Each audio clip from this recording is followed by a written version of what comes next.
Dạ, xin chào cô. Dạ, cô chào con. Dạ, cô ơi, con đến từ chương trình Đặc sản quê tôi của Đài Phát thanh và Truyền hình Tây Ninh á. Cảm ơn Dạ. con mới đến. Dạ, kính thưa quý vị khán giả, hiện tại thì Lê Nguyên đang có mặt tại cơ sở sản xuất muối tôm Mỹ Dân. Và Lê Nguyên xin được giới thiệu đến quý vị các bạn, đây là cô Mỹ Dân, là một trong những người đã đưa hương vị và sự đậm đà của muối tôm Tây Ninh đến với người dân khắp cả nước. Dạ thưa cô, đối với việc mà sản xuất muối tôm ở cơ sở mình á, thì con nghĩ là sẽ trải qua nhiều công đoạn lắm đúng không? Đúng rồi con. Dạ, thì nó sẽ gồm có những công đoạn nào cô ha? Công đoạn thứ nhất thì ta phải nhặt nhỏ từng cái ớt để mà ta lấy cuống ra. Dạ. Mà ớt đặc biệt là ở vùng Trảng Bàng, Lộc Hưng thì Dạ. ớt nó sẽ cho cái vị cay rất là ngon. Dạ.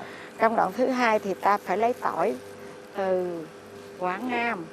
Tỏi từ Quảng Nam. Quảng Nam. Dạ. Tôi có ngoài đó người ta đưa nguồn về cho mình, xong Dạ. rồi lột rửa, Dạ. nghiền nhuyễn, xay nhuyễn, hỗn hợp. Dạ. Sau quá trình nấu 6 giờ đồng hồ, và đến hôm nay ta mới có mẻ muối này để ra phơi ngày nay. Dạ. Cho ra hôm nay ngồi đây khoảng 5 tiếng đồng hồ để lấy cái nắng trời tự nhiên á, Dạ. cho nó đỏ từ cái hương vị miếng ớt như vậy. Dạ. Như vậy. Đó, thì nó mới được màu sắc đẹp. Dạ. Là mình đang ở công đoạn này là công đoạn phơi muối đúng không cô? Phơi, đúng rồi con. Dạ. Rồi bây giờ con sẽ đeo bao tay, sau đó sẽ cùng phơi với cô nha. Dạ. Cái này là mình đánh tơi đều ra cho nó hưởng nắng hết đúng không cô? Đúng rồi, cho nó hưởng nắng và mình tạo những cái hạt chút nữa nó bể vậy là nó mới đẹp. Dạ. Sơ chế nó cũng khô đều nữa. Dạ. Chứ nếu mà ta để nó nguyên khóc vậy nè, Dạ. thì nó không được đẹp. Không đẹp, ta phải cho nó nhuyễn ra. Dạ. Vừa phơi vừa tạo hạt cho nó đó con. Dạ. Dạ. Con đang không hiểu một điều rằng là ở Tây Ninh của mình á, là mình không có tự sản xuất được muối cũng như là không có tôm giống như là các tỉnh miền biển.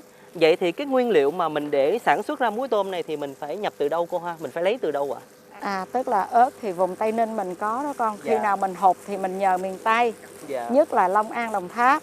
Còn hôm nay Tây Ninh thì đang rộ thì ta nên xài ớt Tây Ninh. Dạ. Khi nào ớt Tây Ninh nguồn nó đã hết, buộc mới xài của miền Tây. Vì của Tây Ninh nhất là cái đất cát, trái ớt rất là thơm. Dạ. Đó là ớt Tây Ninh. Còn muối thì lấy từ Bình Đại. Muối mình lấy ở Bình Đại của Bến Tre. Dạ.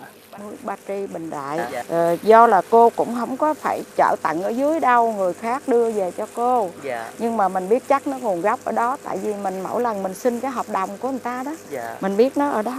Dạ. Cái quy trình mà phơi muối như vậy thì cái hạt muối mình phải phơi trong bao lâu thì được cô ha?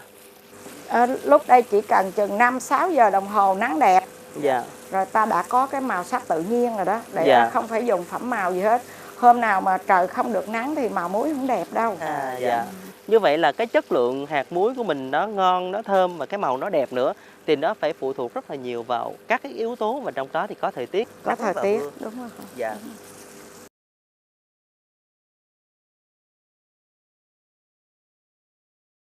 Quý vị khán giả thân mến, có trực tiếp tham gia cùng với các công đoạn sản xuất muối ở tại cơ sở sản xuất muối tôm Mỹ Vân ngày hôm nay, thì Lê Nguyên mới cảm nhận được hết cái nhọc nhằn, cái vất vả của người dân làm muối. Và phải có nhọc nhằn vất vả như thế thì mới cho ra được những cái hạt muối, những sản phẩm thật thơm ngon để gửi đến cho tất cả quý vị và các bạn cùng thưởng thức. Quý vị thân mến, hiện tại thì Lê Nguyên cùng với cô Mỹ Vân đang có mặt ở tại vị trí mà sau khi mà muối đã phơi ở ngoài trời xong thì sẽ được chuyển vô đây để bước tiếp theo là sơ chế. Sơ chế. Dạ, con cảm thấy rất là thơm, rất là hấp dẫn luôn với cái muối tôm của mình. Cô có thể giới thiệu sơ nét về cái quy trình này không ạ? Tức là ngoài sân á, thường nắng trời nắng nhiều nó chỉ nằm tầm 37 độ. Dạ. Nhưng lúc đó thì ta sẽ không để ngoài đó vì thời gian đã hết rồi. Ta cho vào đây gọi là sơ chế. Thì đây là những cái khay sơ chế. Nó trong vòng 7 giờ đồng hồ. Dạ. Thì nó cho ta được 400 kg Dạ. cho 5 cái xe này. Và mỗi ký thì được khoảng 4 kg. Thì trong thời gian sơ chế, các cửa ta đóng kỹ lại để mùi không bay ra ngoài, mất đi hương Dạ. vị tự nhiên mà còn phiền toái người khác. Dạ. Lúc ngoài sân thì không giòn đâu. Dạ. Nhưng chưa ăn được đâu. Chưa cảm thấy ngon đâu, vì nó mới có nằm ở độ mà chưa có cảm quan mũi của ta cảm thấy hấp dẫn. Dạ. Chưa được. Cho nên là ngay trong đoạn này nó chỉ nằm tầm 70 độ. Dạ. Nó còn qua một lò đến 120 độ nữa. Dạ, mới cho ra một cái hạt muối hoàn chỉnh. Đúng rồi. Quý vị ơi, vẫn còn một cái công đoạn nữa. Tuy nhiên thì Lê Nguyên cảm thấy rằng là đã rất là thơm, đã rất là hấp dẫn rồi. Chúng ta cùng tiếp tục đồng hành và xem quy trình tiếp theo nhé.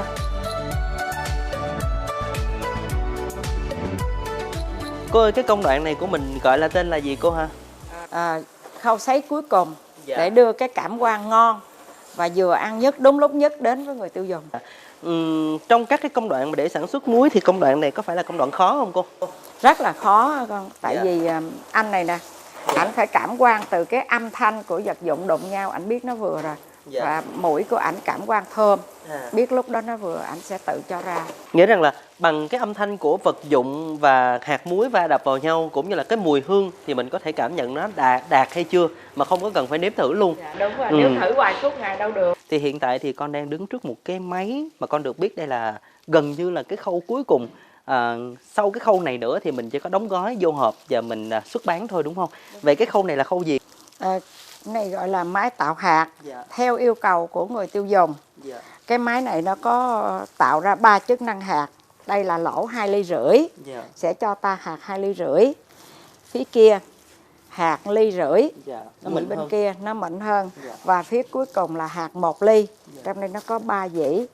Đây là cái trục để cán làm cho muối bể. Dạ. Thì theo yêu cầu, có lúc khách đòi từ bé đến lớn. Dạ. Có lúc thì khách biểu cho tôi bé không, có lúc thì khách biểu vừa vừa, có lúc khách biểu lớn nhất. Dạ. Tùy theo để yêu phục cầu vụ. Nhờ của cái khách máy hàng, này đúng không ạ? nó thô sơ nhưng nó cho ta được ba sản phẩm. Bây giờ thì có lẽ rằng mình sẽ bắt đầu vận hành máy để mình sàng lọc, mình phân loại muối cô ha. Dạ. Dạ để con đổ. Đổ chậm từ từ vậy. Dạ. Từ từ thôi. Dạ. Rồi đó. Dạ.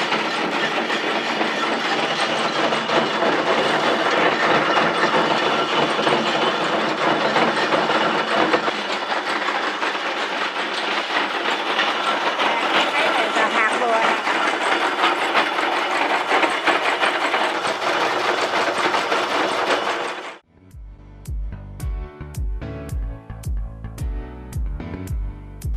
Quý vị khán giả thân mến, như vậy là sau một buổi sáng đồng hành cùng với cơ sở sản xuất muối tôm Mỹ Vân ở tại xã Gia Lộc, huyện Trảng Bàng, tỉnh Tây Ninh thì giờ đây trên tay của Lê Nguyên đã là sản phẩm thành quả buổi sáng giờ của cô cháu mình cô ha.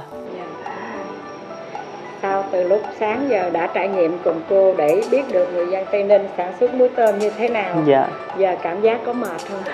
Dạ, nói không mệt thì cũng không đúng, bởi vì cũng có mệt đó cô, nhưng mà có mệt như vậy thì mình mới cảm nhận được là cái sự vất vả của người dân làm muối như thế nào, vừa nắng nè, vừa khói nè, và bao nhiêu là công sức, bao nhiêu là tâm huyết để dành cho